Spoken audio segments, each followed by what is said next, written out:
Homeless Liaisons. Thank you so much for taking the time out of your schedule to listen to this webinar. My name is Vanessa Waters, and I am the McKinney-Vento Immigrant Grant Manager at the Tennessee Department of Education.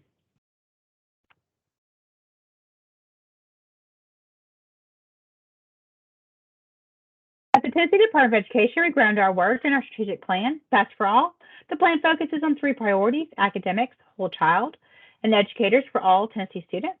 As you all know, the work you're doing with students in transition is strongly connected to all 3 of these areas. Support you provide to educators, students, and families is crucial. During this webinar, I will be providing a quick overview for identifying homeless students. I will talk about homeless data and classifications and homeless data supplies for the school year.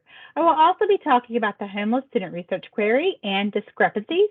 And last, I will wrap up with resources and contact information. The purpose of the McKinney-Vento Education for Homeless Children and Youth, EHCY program, is to ensure that each homeless child or youth has equal access to the same free, appropriate public education, including a public preschool education, as provided to other children and youth. Let me first define what homelessness is under the McKinney-Vento Act.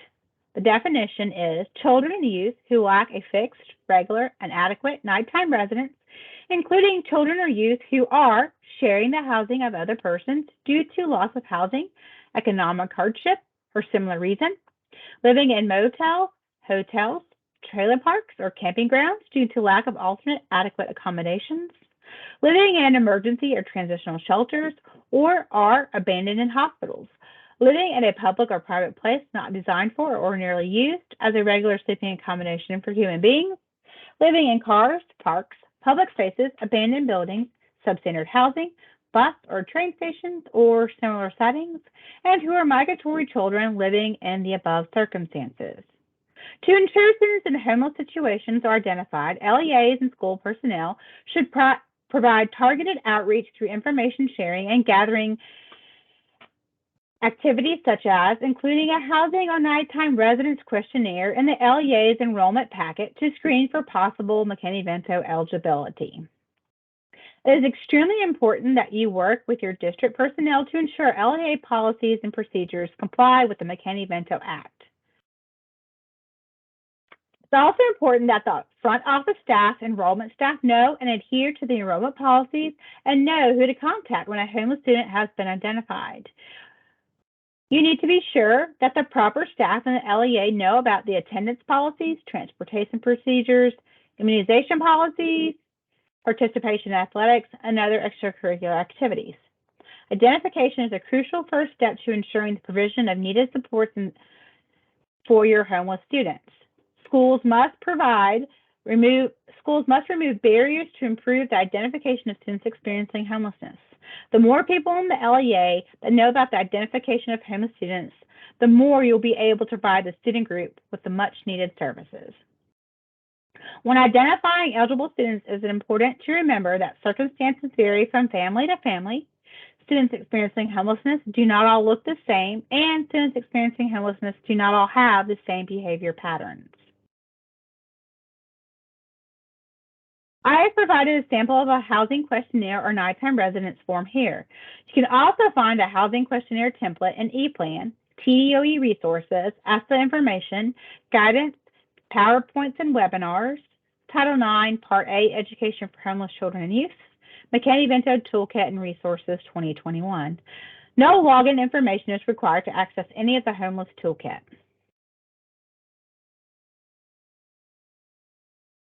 When discussing housing with families or having conversations, it's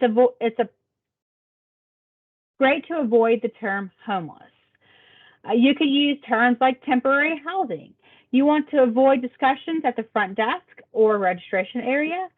You want to meet with families in a private setting.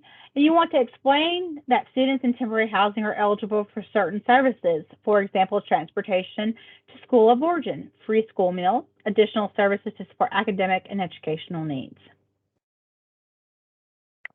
Okay, so let's jump into the homeless data. 3 homeless fields apply to all homeless students. They are required when classifying homeless students. First, H is used to classify homeless students. Second, J is used for identifying the direct certification of the economically disadvantaged students.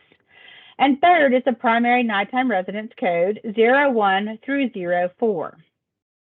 There are two other fields that only apply to homeless students served with McKinney-Vento Subgrant funds and homeless unaccompanied youth. Let's break it down a little further. The homeless student classification H is the core homeless identifier for funding, assessment, accountability, and other reporting.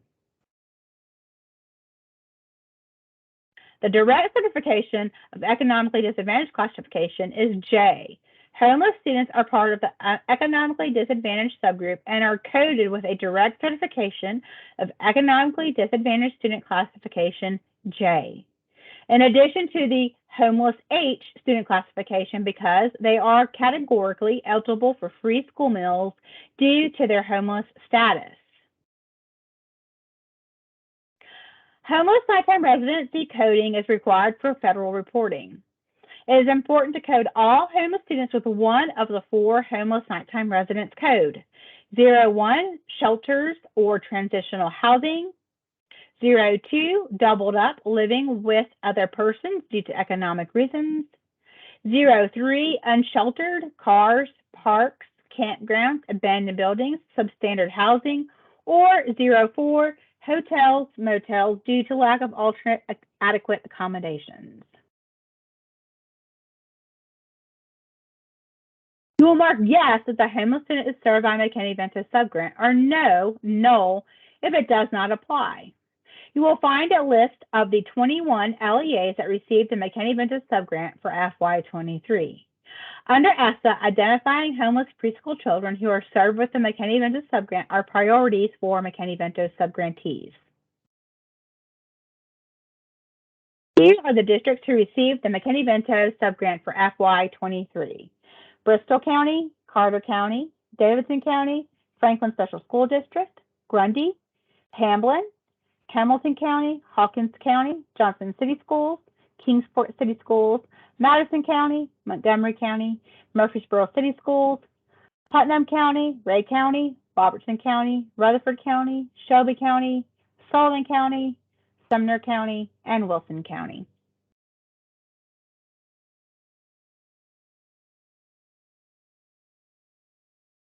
When classifying unaccompanied youth, you mark yes for students who are homeless and who are not living with a parent or guardian. If not an unaccompanied youth, you mark no or null. Now I will talk about the homeless status applied for the school year. This next section can be a little tricky, so please do not hesitate to reach out to me or Trish Kelly after this webinar if you have any questions. Once a student is identified as homeless, the status will apply for the entire school year. Again, the student is eligible for services for the remainder of the school year and will continue to be classified yes in the current and all future enrollments during the school year. Please be sure to use the appropriate primary nighttime residence code 01 through 04 for each enrollment. It is also important to note that you will use the code from the initial homeless identification if the student attains permanent housing. Code the student with a direct certification of economic disadvantage, J, student classification in each enrollment to ensure that the student is included in the economically disadvantaged subgroup. Provide homeless students who transfer or find permanent housing the same services as other homeless students. For example, transportation of school of origin, free school meals, additional services to meet academic and educational needs. When homeless students transfer during the school year, receiving LEAs use the enrollment begin date as the begin date for the homeless fields. The homeless student classification identifies students as homeless for accountability, funding, reporting, and other purposes. It is extremely important that you do not remove the homeless student classification and other homeless fields at the end of an enrollment or school year. It is also extremely important that you do not roll over the homeless student classification and other homeless fields to the next school year.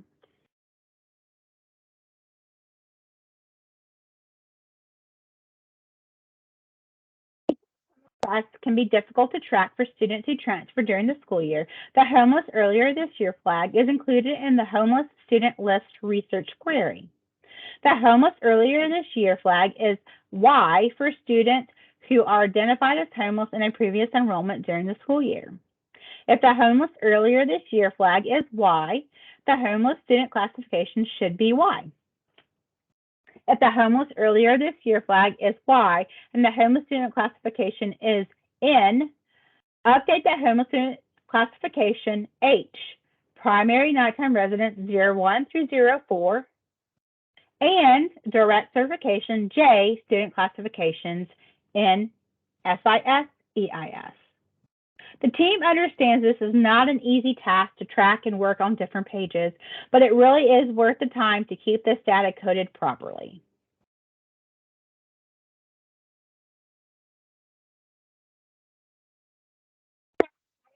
And let's look at the scenario below. Suppose Tammy transfers into your district during the school year.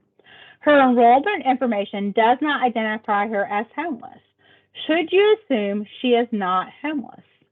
I'm going to give you a minute to think about that.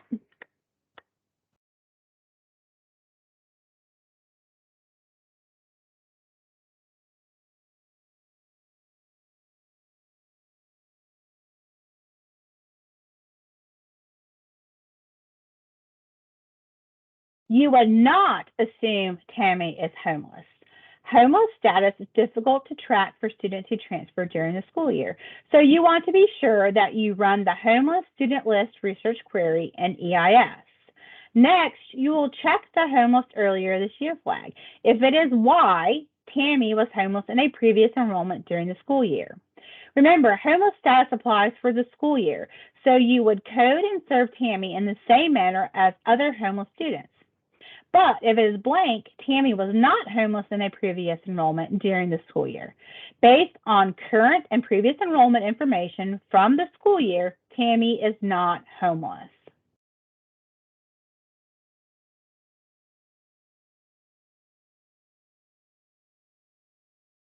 In EIS, you log in as an LEA or school user. First, you'll select Data Reports Research Queries. Next, select the Homeless Student List Research Query. Then select a school or all schools. And last, select View Report. As you can see, I have provided a screenshot of the web page.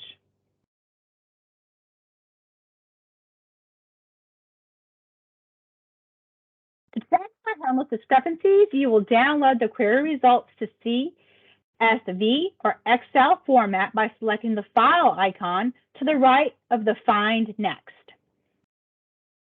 You will use a filter function to identify discrepancies between the homeless primary nighttime residence code, fourth column from the right, and the homeless student classification, second from the right, and the homeless student classification, second from the right, and the homeless earlier this year flag, far right. The No Discrepancies and Discrepancies slides illustrate how to use the Homeless Student List research query to identify these discrepancies. First, let me discuss no discrepancies. As you can see in the table below, there are no discrepancies. All homeless students have a primary nighttime residence code 01 through 04. All homeless students are classified as yes. The homeless earlier this year flag is yes, and the homeless student classification is Y in subsequent enrollments.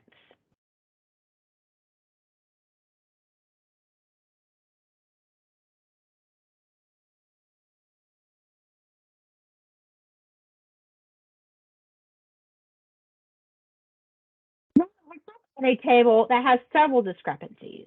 First, the homeless residence code is 02, but the homeless student classification is no. Second, the homeless classification is yes, but the nighttime residence is blank or 00. Third, earlier this year flag is yes, but the homeless student classification is no in a subsequent enrollment.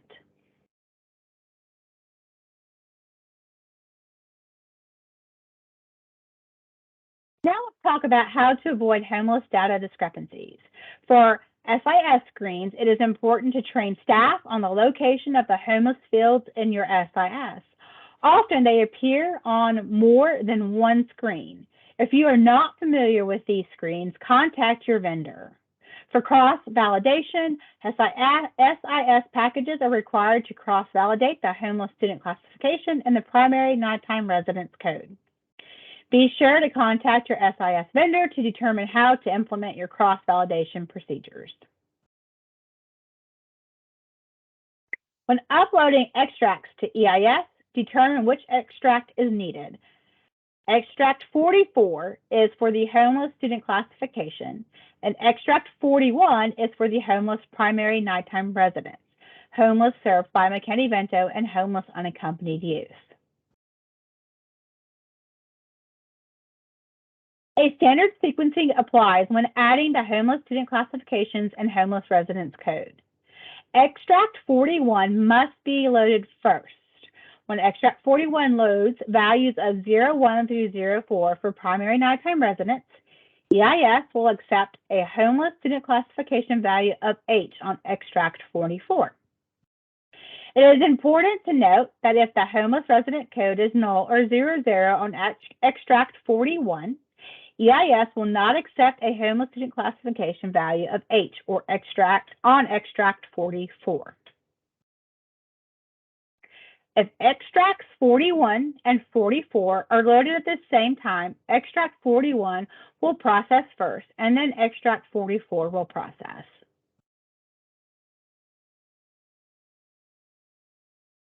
When loaded in the opposite order, when removing the homeless classification and homeless residence code, you will need to load Extract 44 first to remove the H submitted for the homeless student classification. Next, you will load Extract 41 to remove homeless residence code 01 through 04 or change them to 00. Note, if Extracts 41 and 44 are loaded at the same time, Extract 41 will process first and generate a fatal error.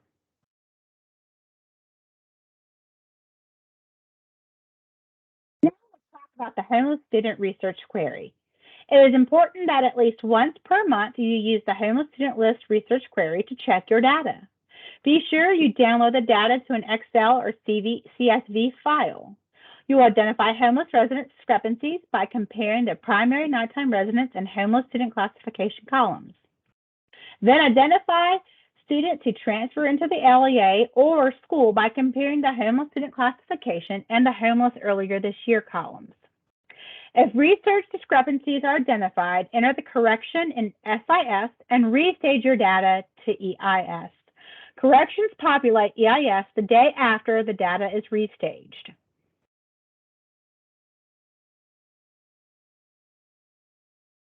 Year-end procedures. SIS packages should not, again, they should not roll over primary nighttime residents and other homeless fields.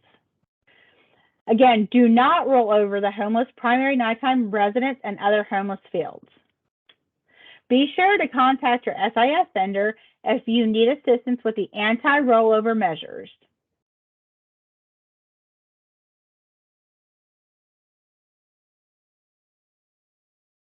Again, you can find the McKinney-Vento homeless programming information by visiting ePlan, TDRE resources, ESSA information, guidance, PowerPoints, and webinars, Title IX, Part A, Education for Homeless Children and Youth, McKinney-Vento Toolkit and Resources. You can also go to the FPO Data Manual, and you will find useful information about all things data related. You can visit the Education for Homeless Children and Youth programming for the non-regulatory guidance. You can also visit Schoolhouse Connection for homeless research data collection.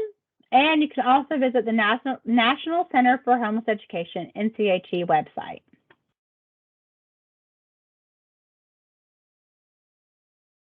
Again, please don't hesitate to reach out if you have any questions about homeless programming. You can contact me, Vanessa Waters, at vanessa.waters@tn.gov, or you can reach Trish Kelly for questions on homeless data. She can be reached at trish.kelly@tn.gov. And for EIS errors and registration problems, please contact the District Technology Support Team at dt.support@tn.gov. I hope this presentation on the homeless data has been helpful. Thank you for what you do every day for your students, families, and communities. Again, if you have any questions, please don't hesitate to reach out to me. Thanks again for joining and have a great day.